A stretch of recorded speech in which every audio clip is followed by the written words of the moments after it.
ఇప్పుడు home tab కింద ఉన్న రిమైనింగ్ ఆప్షన్స్ అంటే సెల్స్ గ్రూపు, ఎడిటింగ్ గ్రూప్ కింద ఉన్న ఆప్షన్స్ చూస్తాం. మరి ఇక్కడ ఇన్సర్ట్, దీని కింద ఇన్సర్ట్ సెల్స్ అని ఉంది చూడండి. ఈ ఆప్షన్స్ మళ్ళీ వచ్చాయి. ఇక్కడ షిఫ్ట్ సెల్స్ డౌన్, ఇప్పుడు మన ఏ సెల్లో ఉన్నామో మనము ఆ సెల్ని డౌన్ చేస్తుంది. షిఫ్ట్ సెల్స్ డౌన్, చూడండి ఇది డౌన్ అయింది. ఓకే, అట్లానే ఇన్సర్ట్ సెల్స్, వేరే సెల్లోకి వెళ్తాం.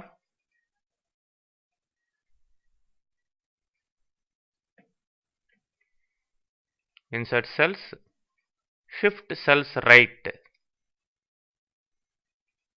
రైట్ సైడ్కి షిఫ్ట్ కావడం జరిగింది. ఈ సెల్, కొత్త సెల్ 2 వచ్చాయి. మరి ఎంటైర్ రోని కాలమ్ని ఇన్సర్ట్ చేయాలంటే ఈ 2 ఆప్షన్స్ తీసుకోవచ్చు, లేదంటే ఇక్కడ విడిగా కూడా ఉన్నాయి. ఇన్సర్ట్ షీట్ రోస్, ఒక రో మొత్తం రావడం జరిగింది. అట్లానే ఇన్సర్ట్ షీట్ కాలం, ఒక కాలమే కొత్తగా రావడం జరిగింది. మరి కొత్త షీట్ రావాలి అంటే ఇన్సర్ట్ షీట్, ఆల్రెడీ 3 షీట్స్ ఉన్నాయి కింద చూడండి. మరి ఇప్పుడు 4th షీట్ మనకి రావడం జరిగింది. ఓకే, మరి ఇప్పుడు ఇంతకు ముందర ఉన్నట్లుగానే అన్ని సెట్ చేయాలంటే డిలీట్ చేసేస్తాం. డిలీట్ సెల్స్, ఫస్ట్ సెల్స్లోకి వెళ్దాం. Delete cells, shift cells up.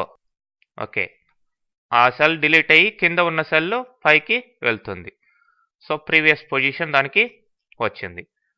మరి ఇది ఇటు సైడ్ రావాలి అంటే delete cells, shift cells left. Okay, అట్లానే ఈ కాలం మొత్తం రిమూవ్ కావాలి. డిలీట్ షీట్ కాలం. అట్లానే ఈ రో డిలీట్ కావాలి. డిలీట్ షీట్ రో. మరి ఆ షీటే డిలీట్ కావాలనుకోండి, ఈ షీట్ మీద delete sheet. Okay, 4th sheet delete అయిపోయింది. సో ఆ విధంగా మనం ఇన్సర్షన్ చేసుకోవచ్చు ప్లస్ డిలీషన్ చేసుకోవచ్చు.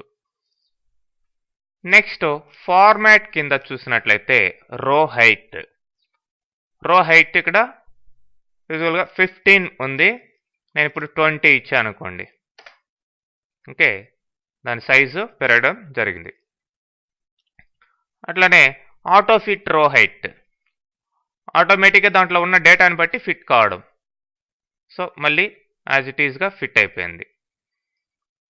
మరి కాలం విడ్త్, కాలం యొక్క విడ్త్ ఇప్పుడు 14 ఉంది, దీన్ని మనం చేంజ్ చేయొచ్చు. For example 12.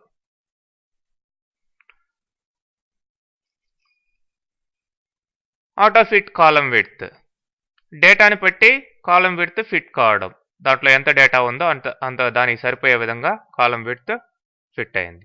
ఇది చూడండి.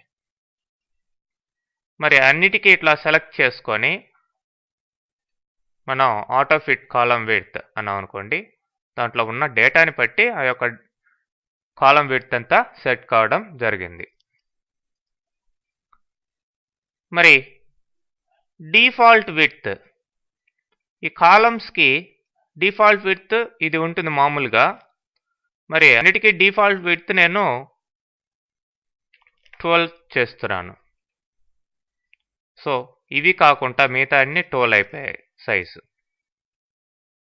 ఇది ఆటో ఫిట్ పెట్టాం కదా, అందుకని ఇది ఆటో ఫిట్లోనే ఉంది. మరి మిగతా వాటికి మాత్రం డిఫాల్ట్ విడ్త్ చేంజ్ కావడం జరిగింది. మరి డిఫాల్ట్ విడ్త్ ప్రీవియస్ లాగానే మనం సెట్ చేసుకునే దానికి కూడా అవకాశం ఉంటుంది. మరి ఈ యొక్క రోస్ని లేదంటే కాలమ్స్ని లేదంటే షీట్స్ని హైడ్ అన్హైడ్ చేయొచ్చు. హైడ్ రోస్ అన్నాం అనుకోండి, ఏ రోస్ మనకి హైడ్ చేయాలో, ఫర్ ఎగ్జాంపుల్ వీటిలంతా హైడ్ చేసేయాలి. ఇప్పుడు హైడ్ రోస్, అవన్నీ హైడ్ అయిపోతాయి. మళ్ళీ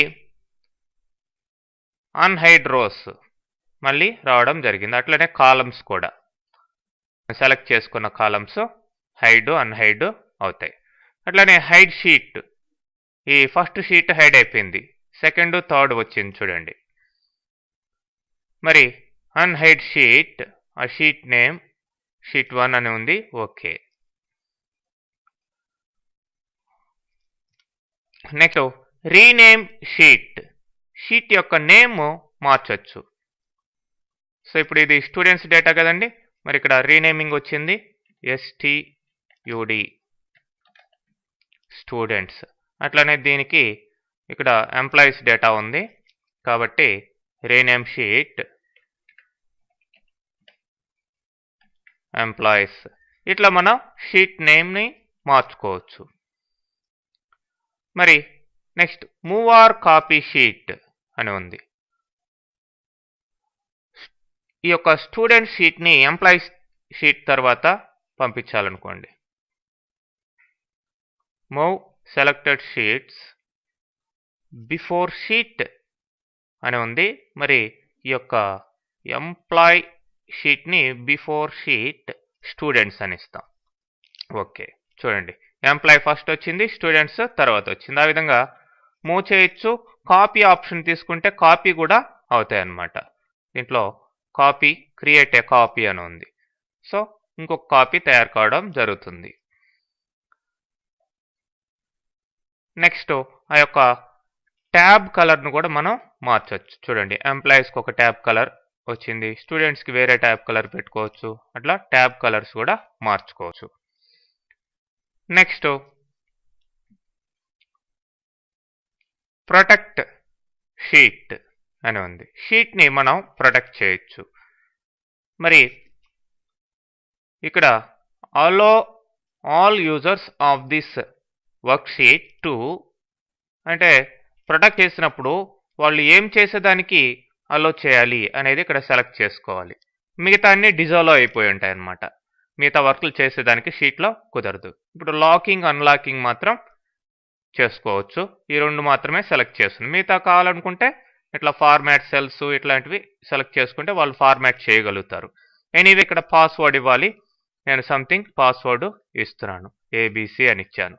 మళ్ళీ ఆ పాస్వర్డ్ని రీటైప్ చేయమని అడుగుతుంది, రీటైప్ చేయండి, సేమ్ పాస్వర్డ్.